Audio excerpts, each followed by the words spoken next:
Support for this NPR podcast and the following message come from Wix.com, a web platform for creating your own professional website. Join over 125 million people already using Wix to tell their stories online. Go to Wix.com to create your website today.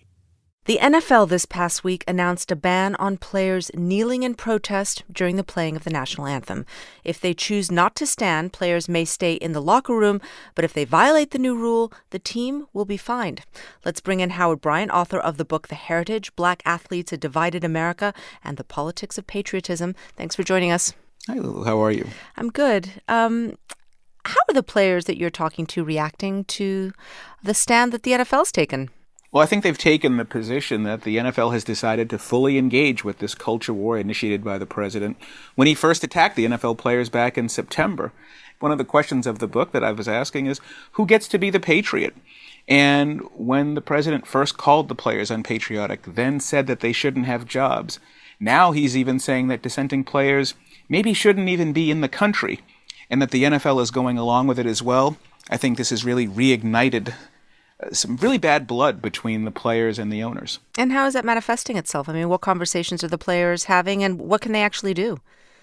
I think that the players believed after Colin Kaepernick wasn't signed last season that they had still reached Kaepernick, some of sort course, of... started this whole taking the knee. Back in 2016, that's right. And that they had agreed with the owners to a $90 million partnership to fight social justice. So I think they had believed that they had reached an accommodation. Now we're seeing that that accommodation isn't such an accommodation, and I think the players are trying to strategize with their union to figure out just what's going to happen. That looks like it's setting up a real confrontation between primarily, African-American players, and the owners of these teams are white predominantly, which is really the dynamic that's at play here. I mean, do you think that that's at the heart of this, that these owners and these players just see things fundamentally differently? Well, it is seen as a hostile act by the players. There's no question about that. But one of the things, Lulu, that does get me about this is that we talk so much about division. But one of the things that has been very clear, one of the unifying themes, is the fact that none of the veterans that this is supposedly about, even though the players are fighting against police brutality, nobody wants to see the flag or the national anthem weaponized. They don't want to see citizenship weaponized. And the veterans that I've spoken with do not want to be used as commercial props. And yet sports is doing both. And so it's sort of ironic in a way that all of this patriotism and nationalism was supposedly brought to bring people together post 9/11, and it's been the most divisive thing in America, which is a very strange thing to be talking about on Memorial Day weekend. Can you explain that term, weaponizing patriotism? Because it's come up a lot, and you just used it again. What should we understand when we hear that? Well, I think the players do not want their citizenship questioned.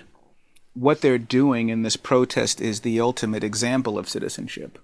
But instead, what we've seen in sports over the last couple of years now is to paint the players as unpatriotic instead of thinking about their reasoning, which is police misconduct and about supporting some of the people who don't have a lot of power in our country. It's been directed toward the flag as if the players don't care about their country, when actually they do. For how many decades did we say that we're tired of these athletes being so rich and so detached? Now they're involved and we're calling them unpatriotic. That's one of the great collisions about this. That's Howard Bryant, author of The Heritage and senior writer for ESPN.com and ESPN, the magazine. Thank you so much. Oh, my pleasure. Thank you.